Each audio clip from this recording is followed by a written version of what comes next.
Okay, welcome to our show. Welcome to Sing Podcast. I'm your host, Donald Kaisamba, and we are the visionary voices shaping the future. Today, I have my guest, Aisha Jumaan, PhD, MPH, founder and president of Yemen Relief and Reconstruction Foundation. Today, we'll be talking about resourceful under fire, which means just leading mission-driven change without government contracts. Welcome to our show, Aisha. Thank you for being here. All right, we can start by asking you. Can you tell us, what led you to start this foundation? Well, first of all, thank you very much, Donald, for inviting me to speak at your show. I'm honored to be with you and grateful for the opportunity to speak with you. Yemen Relief Reconstruction Foundation, I started it because of the humanitarian crisis in Yemen. As you may know, and some of your listeners may know, there was a war that started on Yemen in 2015 by the Saudi-led coalition and was supported by the US government, unfortunately, as well. And so there was also a blockade on the country. So Yemen, to start with, was a poor country, but now we have a bombing campaign in addition to a blockade. The situation deteriorated real fast. I remember the head of NRC, which is the Norwegian Refugee Council, saying that when he visited Yemen, he saw starvation of biblical proportions. That's the exact words that he had used. And so I felt obligated to help. And up to that point, I was helping using my own funds, sending to people who are in need. But then I realized I needed something bigger than I could afford myself. So I started Yemen Relief and Reconstruction Foundation in 2017. And we've been very fortunate with the donations from people who are kind-hearted and generous, and we've been doing a lot of programs, including feeding those who are in need, supporting health projects, and other multiple programs that we have been doing and continue to do in Yemen. Awesome, awesome. Can you tell me, just we're gonna backtrack a little bit. Just can you just let me know the infrastructure of your foundation? Is it a US based or you have two locations? But what's the infrastructure or the setup for Yemen Foundation right now? Yeah, so Yemen Relief and Reconstruction Foundation is registered as a 501c3 organization in the US, which means we are a tax-exempt charity organization. We're also registered in the state of Washington as a charity organization. Okay. Uh, and because all our activities are done in Yemen, we're also registered in Yemen as a charity organization. So we're registered both in the US and in Yemen and in the US as well as in Yemen, but we are almost exclusively an all volunteer organization. Okay. So we have board members who are working board members. And then we also have volunteers that do a lot of the day-to-day activity that we need for the program. In Yemen, we have an office that's, and the president of the office is also a volunteer, similar to me here in the US. Okay. And we work also with a lot of volunteers in Yemen. However, the finances, we are contracting, financial organizations to do our finances because that is important for transparency and to make sure that we have someone who's outside the organization that can look into our finances and make sure that everything we're doing is according to the laws both of Yemen and the US. All right, awesome. So you have two locations, one in the US, one in Yemen itself, and then you operate under maybe a church type of structure. And how many employees or volunteers do you think you have? And how is your foundation doing revenue? What's your target rate or what you did last year and what's your new target for next year? So we have four board members, all of them volunteers, and also they all have to work for the organization. Right. We also have about 5 volunteers who work on our website and social, and actually more than 5 volunteers, website and social media. We also have to send reports to our donors of our activities that we do.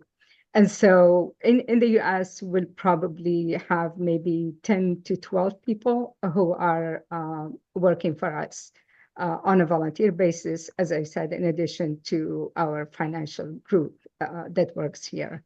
And then in Yemen, we have a lot more volunteers because in every area that we serve in Yemen, we have between 1 to 3 volunteers. And we serve about maybe 30 or 40 areas so that, so the number of volunteers, it's much greater in Yemen because that's where the actual delivery of services is happening. In terms of our income, it's really dependent on two sources. One is individual donations, and we've been extremely fortunate and blessed to have so many people donate to our organization. And the second one is through writing proposals to other foundations that would support our work. So last year we've made, and I think about 1.3 million. This year we think we're going to make about 1.5 million because so far we've made over 1 million this year. And we've had, years where we made more than 2 millions, but it ranges because, as I said, we're dependent on individual volunteers and some small proposal that we write. Awesome, awesome. So what you here's funding without federal support. So would you say that Yemen Foundation have federal support, or you have actually totally went funding your organization without federal support? We have zero federal support. And in a way, I think, given what's happening now to the community of charity organization, non-governmental organization, and development organizations that were counting on U.S. funding and federal support. I've been to calls with a lot of these organizations who've had to vacate their buildings because they couldn't afford to rent anymore. They had to fire many of their staff because they didn't have the funding to continue. They had to abruptly, unfortunately, close their programs. We did not feel any of that because we did not have any federal funding. So our funding, because as I said, it's from individuals and from small other foundations, we've been lucky enough not to be affected by the recent cut of funding to international aid organizations and local aid organizations. Right, which comes to, as you had being the head of Yemen Foundation, you will have to definitely have be leading through complexity, right? So what lessons in navigating bureaucracy, international regulations, and compliance without large infrastructure, what lessons do you think you can share to our audience? Yeah, there are a lot of lessons that a person learns from working in this environment and with such an organization.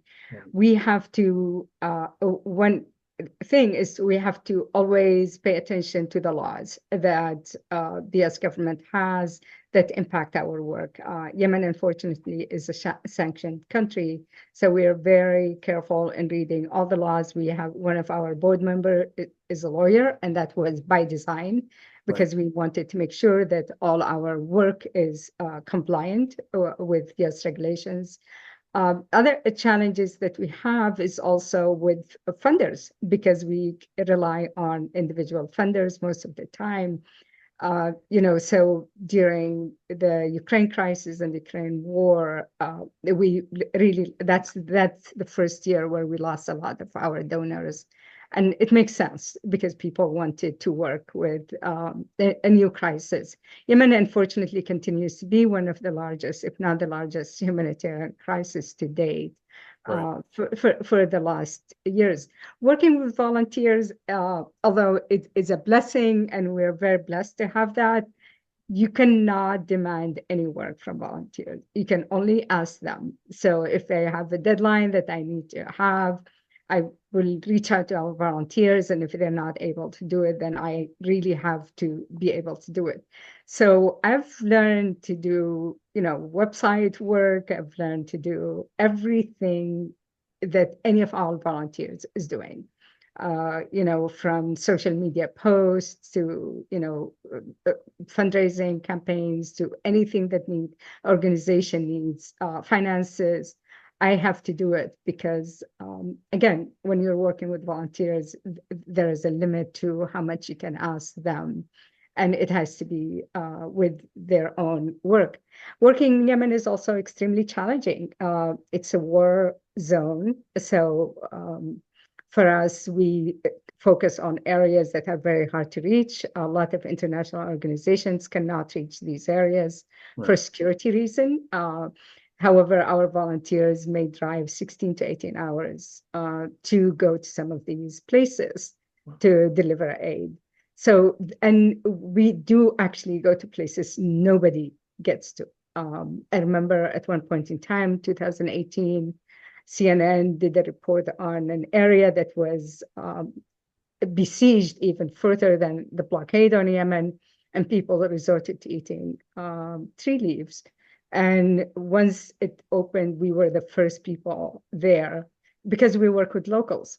Right. So we were there, we were able to deliver food, we do also water project. So it's, but that's not easy because we have to uh, navigate a lot of security issues. We have to work with the fighting factions within Yemen to allow us access to different parts of Yemen. So all of that, it's hard, but it's at the end very rewarding because we know we're doing what needs to be done to save lives. And we stay apolitical. We do not get into the politics locally to make sure that we're not seen by any of the groups as favoring one or the other. And we work throughout Yemen, and Yemen is right now under two governments that are fighting each other. So we are able to work and manage our delivery of aid in areas controlled by the two Yemeni governments. All right. Thank you for that. Thank you for that. Just to make things light a little bit, a lot of people that may be watching this may want to ask or may ask well, just we know where is Yemen? What is what's the population like? Or t can you tell us a little bit about Yemen? Where is it? What's the population and any one or two critical things that can showcase the country Yemen itself. Sure. So Yemen is at the southern tip of the Arabian Peninsula. Through the east of Yemen, we have Oman. To the north of Yemen is Saudi Arabia. Right. And then Yemen also to the west is the Red Sea. And if people are paying attention to the news, the Yemeni government in Sana'a decided to block the Red Sea to Israeli ships. So there are a lot of issues going on there. And then we also, to the south, we have the Arabian Sea. So Yemen has a huge access to waterways. And that is the critical strategic, location of Yemen. So most of the oil that comes from Saudi Arabia to the rest of the world passes to Bab el-Mandeb, which Yemen controls. Okay. And so strategically, Yemen controls a lot of waterways that control international trade. Right. Uh, It's like you would say it's like Turkey in is it Turkey in Europe? How that adjacent to a lot of different countries? Agents, right. And Okay. then also Iran with the Hormuz Strait. And so Yemen controls the Bab el-Mandeb Strait. Awesome. And the issue is because a lot of the oil, especially from Saudi Arabia, passes through Bab el-Mandeb. So, and Yemen controls that strait. I want to add a few things about Yemen that a lot of the listeners may not know. Yemen is one of the oldest countries in the world. Sana'a city, which is the capital of Yemen, is the oldest continuously inhabited city in the world. UNESCO had designated Yemen as that. Yemen has 7 UNESCO heritage sites. Also, the first cup of coffee was brewed in Yemen. So, and the word coffee Arabica, which is considered a better coffee than the other coffee, Okay. refers to Yemeni coffee. And the port Mocha is in Yemen. And when we say Mocha coffee, that's the port where coffee was exported from to the rest of the world in Yemen. Nice. Nice. Thank you for that quick overview, Aisha. Appreciate it. Now, we pivot a little bit about serving underrepresented voices. So, what it's like, what is that like to you, advocating for vulnerable populations with limited exposure to resources? And what do you want some of our GovCon and nonprofit leaders working in similar situation to know, when it comes to serving underdeserved communities? I think one of the things that is extremely important when serving underserved communities is to listen to them first. Right. We need to see what their needs are. We may look from the outside and decide what their needs are and go and write proposal or start funding projects to things that they really don't need or is not going to be as useful to them. So it's really crucial to talk to them first before doing any projects. So when we do, for example, food distribution, we make sure that what do they eat in that area? We're not going to buy them something that they don't like to eat, even though, they may be starving. So let's get them something that they grow locally also.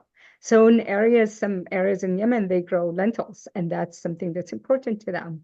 In other areas, they may grow, other kind of beans. So tailor what you do to what they need. Listen to them, hear what their requests are. There are a lot of projects, for example, and we do projects on a small scale first. Before we start on a project, we do a pilot project. And Okay. I'll explain an example of that. When we decide to start an animal husbandry project, we did a pilot project and we found that to be extremely helpful because the communities know how to take care of animals. All we needed to do was, get a volunteer vet to visit them on a quarterly basis to make sure that their livestock are, healthy. We vaccinate and all of that. Right. And while when we tried a project on sewing, for example, we purchased sewing machines and we did a workshop for 2 weeks to teach them to sew. We realized they're not going to be expert in 2 weeks. Right. So, and so just look at what they can do and help them do it better. And those are, I think, the most important aspect of working with underserved. And again, when you work with underserved communities, like we do, Yemen is extremely mountainous. It Right. has over 400,000 settlements. And so we go to, some really rough and hard to reach areas. Sometimes cars can't get there. We have to use mules to get to some of these areas. And I know it's easy to do it without consulting with them, but it's not as impactful. And I think, and if we want to have impact, we really need to consult with the locals. So we normally find someone in the area before we go there. We talk to them. We ask what their needs, the specific needs are, and that's how we work with them. The other thing is maintaining their dignity. And I know a lot of our donors want pictures, and so we've decided we're going to take pictures of kids, but we're not going to take pictures of adults. Okay. Uh, Kids are happy to have a picture taken. So, and so that is something that we've managed to do because it's hard for them. It's hard for them to pose and say, I'm in need and you're helping me. And so these are some of the issues that we work around with our donors and with the people that we serve. Awesome, awesome. Thank you for that. So now we want to, you have a nonprofit. I'm sure you didn't start by, raising $1 million. You probably started in the way you start. So how can you, what kind of guidance can you give small teams or small businesses that's trying to achieve global impact? What do you think they need to do? I think the most important thing is transparency. Okay. Uh, People need to trust. If there is anything that I would say the most important aspect or trait that you can have as someone who works with charity, as work, it's trust. Your Right. donors need to trust you, and the people you serve need to trust you. And if the trust is broken, that's really hard to get to do your work. I'm one of the donors to the organizations, as I said, and we work with volunteers, and our finances is done by external organizations to make sure that everything is accounted for. They have access to all our bank records. They have access to every dollar we spend. Again, make sure that everybody knows what you're doing, that they Right. trust that the money they donate goes where it's supposed to go. Have a dialogue with your donors. I have donors who call me and say, I want the money be, to this cause. And if I'm able to do it the way they want to, I say, fine. There are times when I told donors, even if it's 50,000, 100,000, I'm sorry, I cannot take your money because you're asking me to do something that's not doable. Right. It's hard for me to do, or it's out of what can be done, and out of our strategic goals at this point in time. Maybe down the road, we should be able to do it, but right now we can't. So don't take any money because it's money and you think you can use it. Make sure the donors, especially big donors, understand, these are the things we can do, these are the things we cannot do, and be transparent about it. Awesome. And Awesome. it's, realize it's a lot of hours. You're going to spend a lot of hours working on this. And it's fine. It really, honestly, at the very end of the day, I benefit from doing this work, I think, more than anybody else, because if I wasn't doing this work, I would have fallen into depression, thinking about what's going on in Yemen and not being able to do something. So doing this has really helped me be a healthy person and not have mental health issues. Right. Right. Because you're making a lot of you're giving than you're taking. So you Yeah. should feel self-sustained doing that. So thank you for your support with that part of the world. So what would you say? I mean, do you think you can still thrive? I mean, you've done well, but do you feel like, because you've done all this without, government aid or support? Do you think your next, let's say, 25, 26 goal, or have you targeted government aid, or what would you say in that concept? Or you still feel like your organization can sustain without government aid? I think probably for the duration of this administration, Mhm. we will not try to get any government aid. And if we can, I think do without, we will continue to do without. Because there are so many strings to government aid that we might not, as a board. I mean, all of this has to be approved by the board, of course. Right. The board may not approve it. In terms of sustaining our work at the current level, I think it's manageable and it's doable. As I said, this year we've done quite well up to now, even better than last year. But again, when you're dependent on individual funding, it varies, and it's okay. I think it's okay for an organization like ours because we don't have salaries to worry about. Right. So when you don't have to worry about salaries, so if we get an income of like 700,000, which is 1 year, that was the lowest we ever got, 700,000, Right. we use the 700,000 for our program. So instead of serving, 10,000 or 20,000 people, we served 7,000 people. So we use the funds to the programs based on what we have. If we had staff, I think that would have been more challenging because you need to budget for that. And we've been doing well with it because we don't have staff. We've had a lot of donors who come to us and say, you really have to have staff for us to donate to you. Okay. And my question to them is, okay, if you donate for a year and two, then we don't get funding from you, I'll have to fire the staff because I'm not going to have the funding. So unless we have, a proposal where we write where it's a 5-year project or a 10-year project that guarantees, because you train staff, they don't come in ready to work and they know what needs to be done. Right. So if you're going to invest in training them and retaining them, then you really need to have long-term funding for that. So I think if we have a project that a funder is willing to fund for 5 to 10 years, then I think we would look definitely into hiring staff, but that would be in Yemen, not here, not in the U.S. Okay. Okay.